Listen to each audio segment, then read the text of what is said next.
Olá, boa noite. O meu nome é Mário Pires e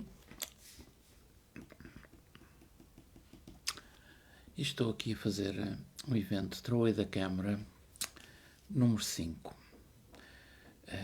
Para quem não me conhece, eu trabalho com imagens já desde há muitos anos, tanto fotografia como vídeo, e faço estes eventos Troia da Câmara para despertar o interesse pelas imagens e pela sua fruição. E hoje estamos aqui para responder a um convite do pintor Paulo Veronese, que nos convidou para um jantar, para uma festa, jantar sumptuoso. O ano é 1563 e estamos em Veneza. Ora, e em Veneza, eu não sei se já lá estiveram, ainda não estive, infelizmente, mas vamos visitar um pouco.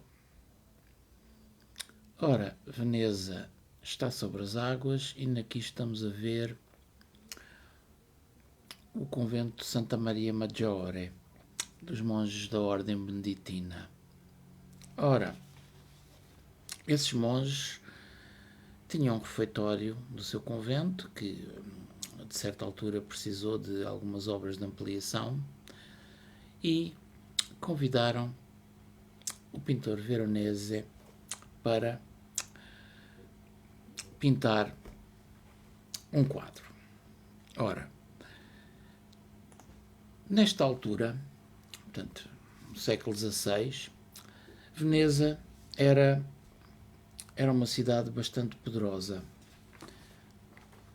Veneza já tinha uma origem que se perde depois da queda do Império Romano e, graças ao comércio do Mediterrâneo, onde faziam a ponte entre a Ásia e o resto da Europa e Norte da África, Veneza tornou-se uma potência naval com bastante poder económico e até militar. Ora, é com a Quarta Cruzada que Veneza começa a sobrepor-se ao próprio poder de Constantinopla, do Império Romano do Oriente. No poder máximo da sua marinha, eles tinham 36 mil marinheiros e 3.300 navios. Portanto, era um poderio razoavelmente grande. E isso, claro, trouxe muita riqueza e muito dinheiro à cidade. Nesta altura também, Veneza também se tornou um potentado em termos de impressão. Podia-se dizer que era a capital do livro impresso, já que o impressor Aldus Manutius foi um dos que primeiro desenvolveu e aperfeiçoou a prensa de Gutenberg, que lhe permitia imprimir livros relativamente mais pequenos do que os impressos por Gutenberg, ou seja, em termos de volumes menores, o que eram muito mais facilmente transportáveis.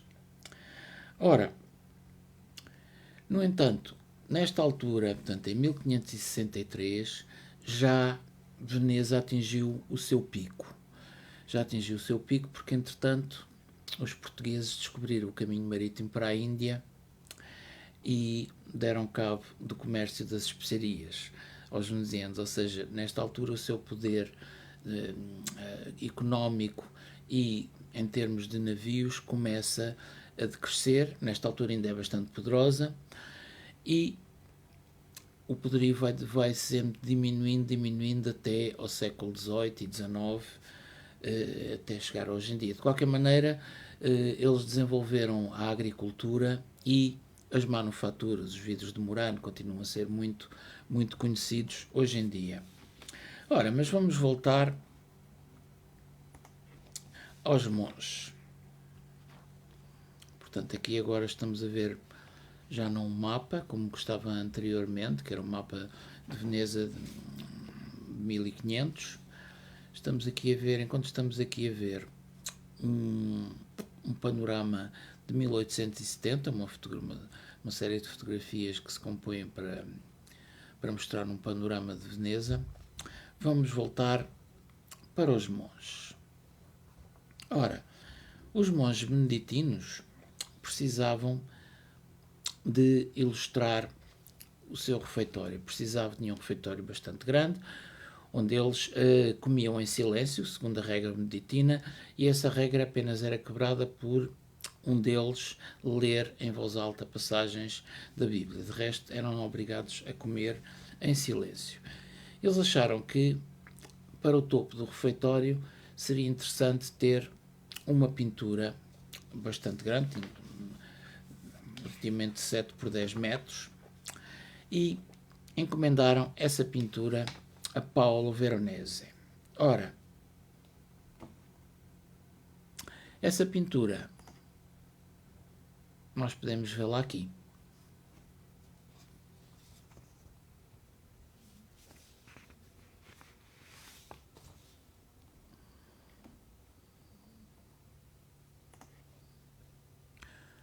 Portanto, recapitulando, os monges beneditinos de Santa Maria Maggiore necessitavam de uma pintura. E como é que teria que ser essa pintura? Essa pintura teria que ser uma representação das bodas de Canaã, que é referida na Bíblia.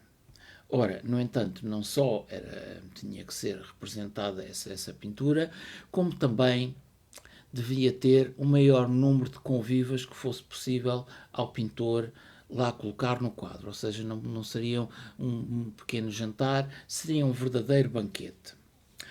Ora, Veronese colabora com o arquiteto Andrea Palladio e vai integrar este quadro no topo do refeitório. Portanto, e nós agora podemos ver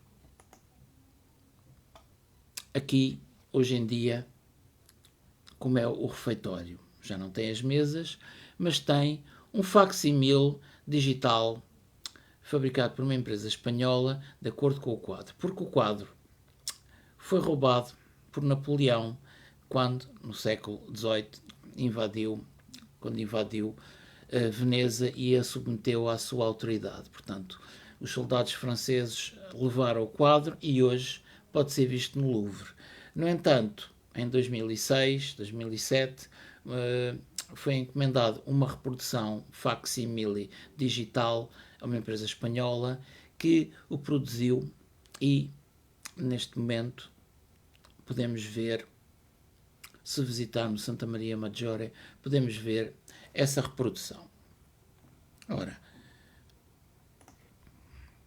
mas vamos então voltar ao quadro. Portanto, neste quadro tem várias coisas que nós vamos falar. Ora, em primeiro lugar, temos aqui, podemos ver em primeiros planos músicos, vários convivas.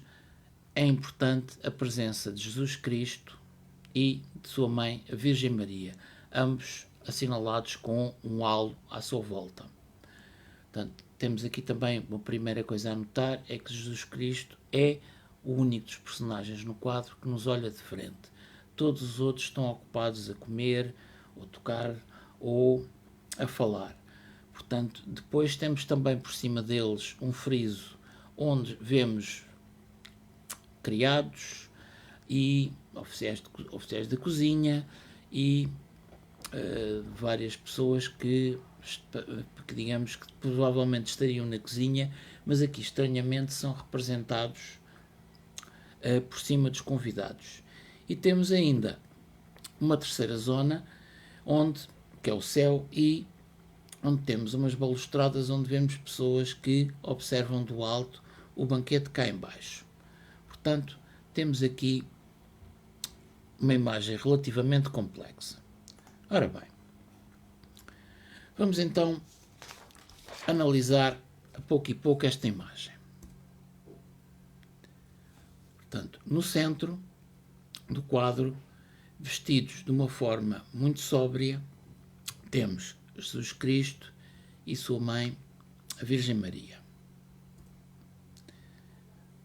Ao seu lado, temos os convidados. Isto é um casamento, portanto, o noivo e a noiva estão do lado esquerdo e distribuídos pelo todo o lado temos algumas personagens históricas e também alguns monges. Os monges são aqueles que estão de preto, estão vestidos de preto. Vêm-se pelo menos ali dois. Também alguns apóstolos de Jesus Cristo também estão presentes, que estão ao seu lado. Notamos que eles também estão vestidos de uma forma muito mais simples do que os outros convidados, com roupas bastante elaboradas e tecidos caros e com cores bastante luminosas. Aliás, a questão das cores foi referida no contrato. Veronese tinha também que representar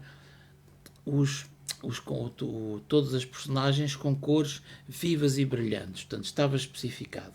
Mais que ele esforçou-se por adquirir, com os 324 ducados que estão estipulados no contrato, o precioso azul de lápis lazuli, digamos uma dos colorantes mais caros que existiam. Depois temos também, aliás, voltando ainda só a questão, uma das questões interessantes no Renascimento era o debate entre os adeptos da cor, do colore, e os adeptos da estrutura, do desenho, da estrutura geral dos quadros, que era o desenho, que essencialmente estavam em Florença, muito influenciados por matemáticos ou arquitetos. Portanto, vamos agora para o plano superior. Lá está, no plano superior vemos alguns são serventes, cozinheiros, criados que transportam vários alimentos de um lado para o outro. Aqui as cores são ligeiramente mais subtis e finalmente no plano superior é mais céu do que outra coisa, apenas vemos algumas pessoas, até temos ali no lado esquerdo um cão a espreitar e pássaros no alto. Ora bem,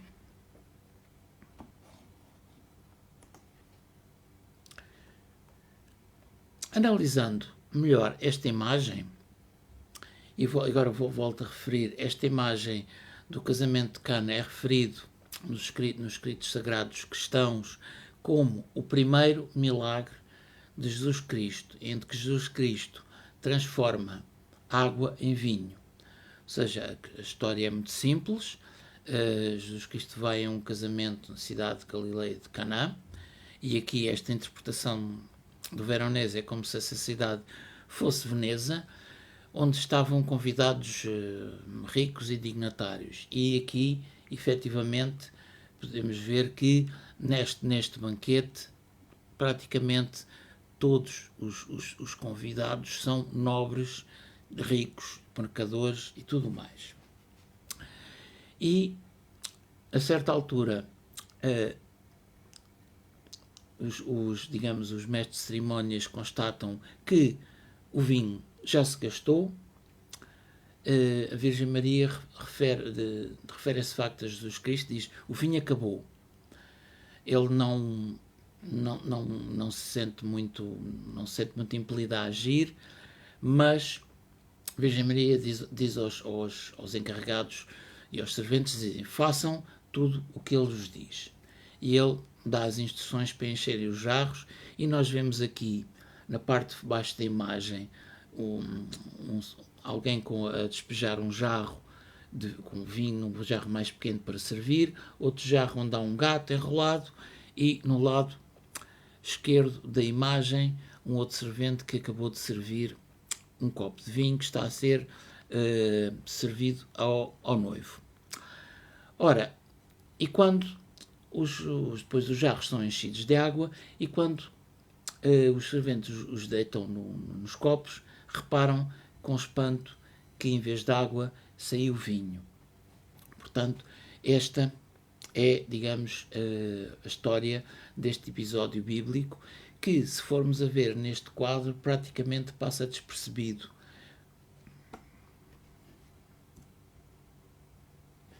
Outro pormenor interessante tem a ver com esta inversão dos serventes, dos cozinheiros e dos talhantes, porque geralmente estariam na cozinha, mas aqui neste quadro em particular estão por cima dos convidados. Se nós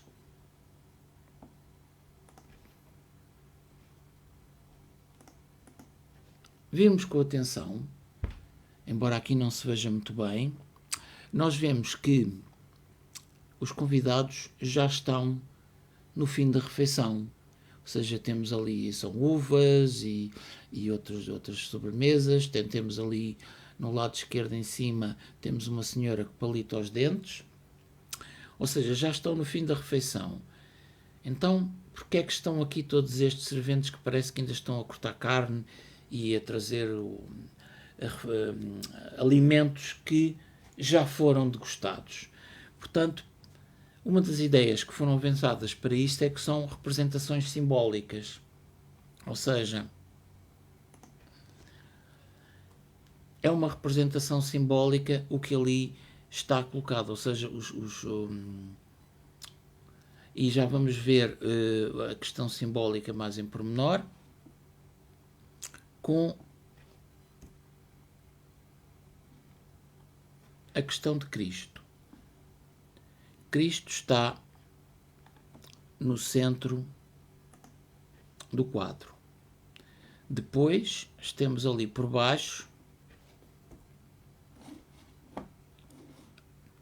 um conjunto de músicos. E o conjunto de músicos tem o seu interesse, porque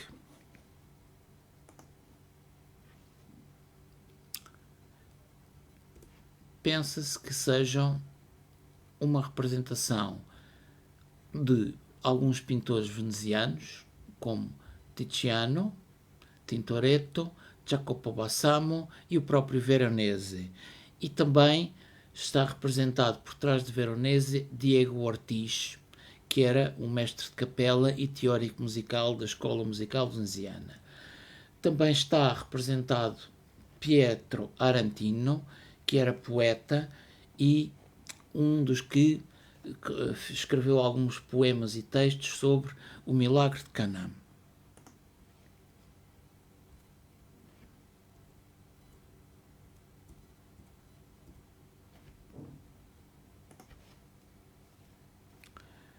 Ora, a etiqueta dos banquetes começou a ser codificada em determinada altura e era importante, era um passo importante da forma de servir veneziana.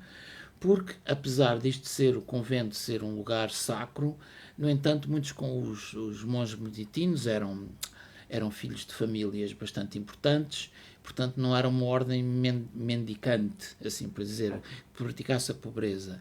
Por outro lado, todos os banquetes e festas eram sempre ocasiões sociais e políticas, e em Veneza, mais como centro de poder mediterrâneo, isso era bastante notório. Portanto, temos aqui uma coreografia. E porquê é que eu escolhi este quadro para falar, e para falar não tanto das questões bíblicas, mas para falar da capacidade que Veronese teve de coreografar todo este acontecimento. Há muitas outras representações do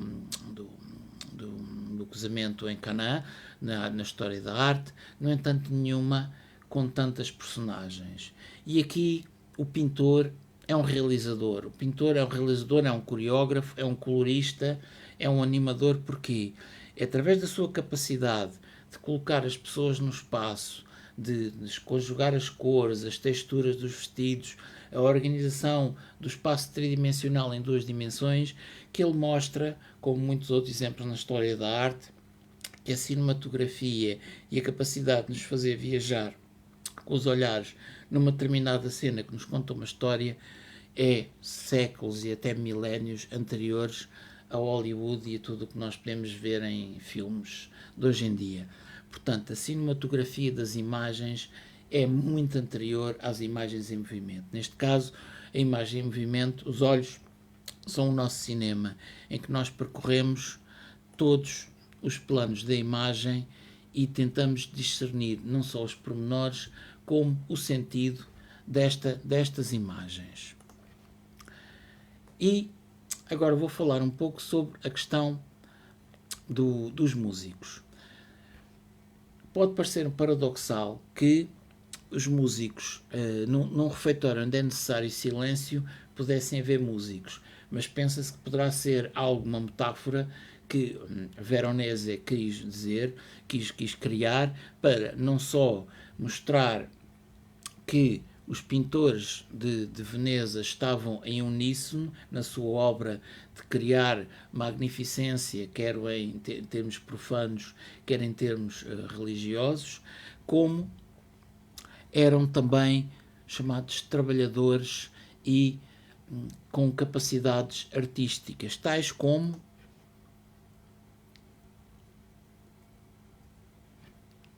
todos estes serventes, cozinheiros, que se esforçavam, ou até o mestre de cerimónias, que nós vemos aqui no lado esquerdo, vestido de verde em primeiro plano, que acorre ao pé do rapaz que está a servir o vinho para verificar se tudo está funcional.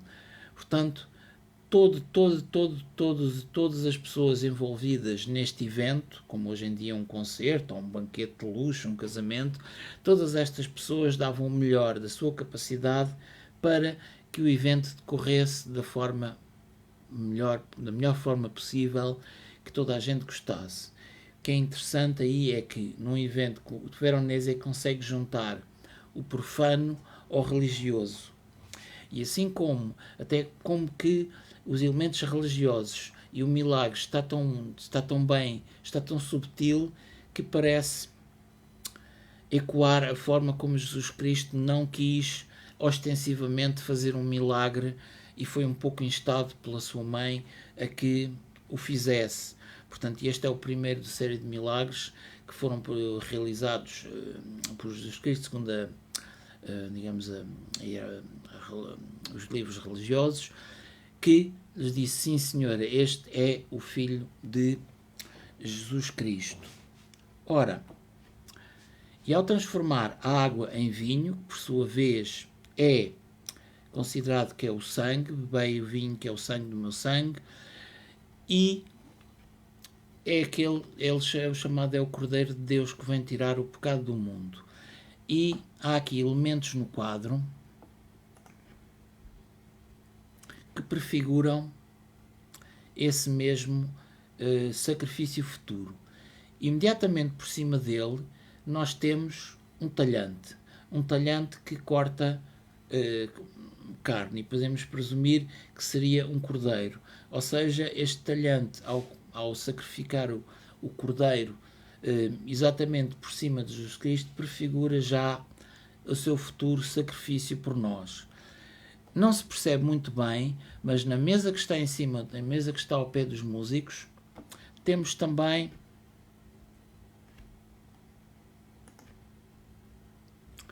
uma ampulheta. Se vocês virem, temos os dois cães, temos uma mesa com um pano e pode não ser muito evidente, mas em cima dessa mesa está uma ampulheta exatamente por baixo de Jesus Cristo. Ou seja, a ampulheta diz que a sua hora vai chegar, assim como o talhante ecoa o próprio gesto de Veronese, esse com o cutelo subido. Veronese tem a viola d'arco subida, e isto faz um triângulo entre, digamos, aqueles que fazem as coisas acontecer. Os talhantes e outros cozinheiros fazem acontecer os pratos do banquete, os músicos fazem acontecer música, e Jesus Cristo faz acontecer um milagre da transformação da água em vinho. Portanto, há aqui muitos significados que estão colocados nesta obra.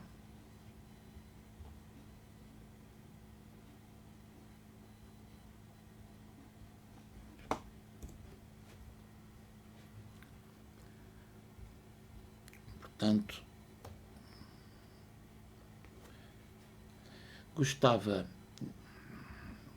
gostava de saber se alguém tem alguma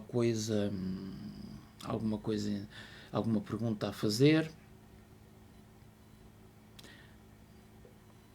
Portanto, não sei se conheciam o quadro, já uma vez tinha conhecido, se conhecia um quadro. Se por acaso alguém já foi ao Louvre e já o viu, digamos, no seu lugar, o quadro original no lugar, se alguém foi a Veneza e viu.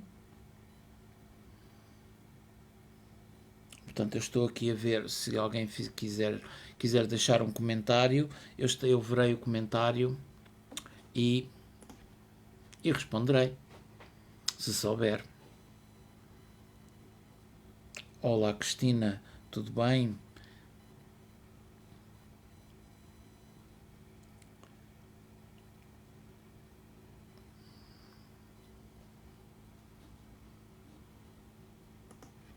E volto a mostrar aqui esta panorâmica aérea com o convento beneditino, situada numa ilha na laguna, com a Praça de São Marcos em frente, que é um lugar interessante para visitar, não só por causa do Carnaval, quando pudermos visitar a Itália.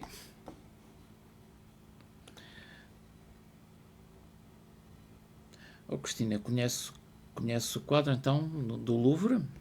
Ou só como eu, de reproduções? Porque uma das coisas espantosas de quando nós conseguimos visitar. Olá Maria, tudo bem? Boa noite. Uma das coisas espantosas quando nós conseguimos visitar os museus e ver os quadros ao vivo é a dimensão. É a dimensão real que nunca conseguimos ter num livro, ou num vídeo, ou num filme. Portanto, só mesmo estando ao vivo junto da obra, e neste quadro é uma obra bastante grande, assim como outros que nós às vezes pensamos que são relativamente grandes e acabam por ser muito pequeninos. O casal Arno Film e de Jan van Eyck, que está na British Gallery, eu achei-o minúsculo. Pensei que fosse um quadro muito maior, mas lá está. E de estar ali ao pé e conseguir ver aqueles pormenores todos pintados daquela forma num quadro tão pequeno, ainda me fez admirar mais o Jan van Eyck. Sim, ora, portanto, ainda bem, Cristina, que conseguiu ver no Louvre. Quando lá conseguir voltar, também não vou deixar de admirar este quadro. Acho que está, segundo sei, está ao pé, não está muito longe da Mona Lisa, mas jurei, portanto. Vamos voltar mais uma vez aqui a admirar os pormenores contidos. Reparem, se vocês virem, nós temos aqui mais do que um cão, temos dois cães amestrados. Se só contar os animais, temos dois cães que estão aqui em frente da imagem. Temos no lado direito um gato agarrado a um dos jarros de servir o vinho. Temos um pequeno cão em cima da mesa. No lado esquerdo temos um outro cão ao fundo. Portanto, só aí temos também um papagaio. Temos um papagaio num anão. Neste quadro podemos ver muito poucas mulheres. Ao todo são apenas 4 mulheres, para além da Virgem Maria. E estão todas no lado esquerdo do quadro. Também há algumas personagens históricas, mas isto é apenas hoje em dia, acaba por ser apenas uma curiosidade histórica.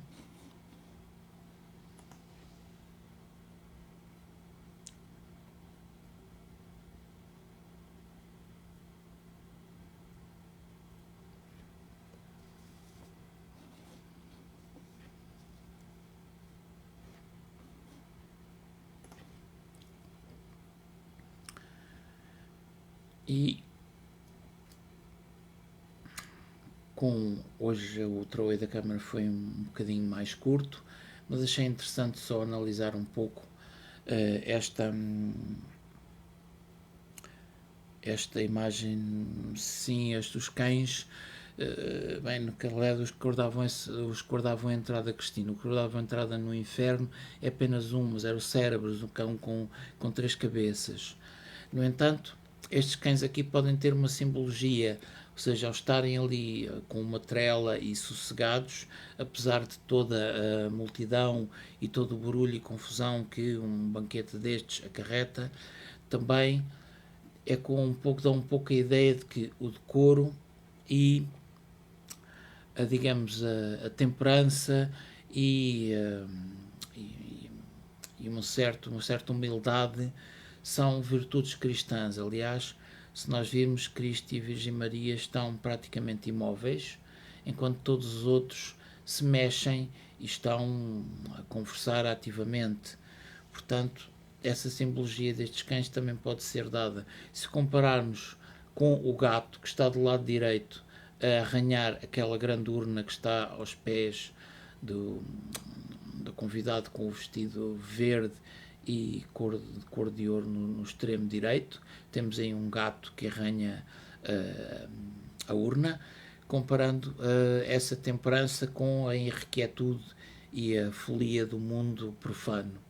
Portanto, é uma imagem espetacular e espantosa e mostra a capacidade criativa e de coreógrafo de Veronese, porque para termos todos estes personagens harmoniosos e fazendo no sentido em que não há ali um movimento de fora do sítio, tudo está no seu lugar, tudo isso só alguém com uma grande capacidade criativa e de design e de pensamento cinematográfico e luminoso conseguiria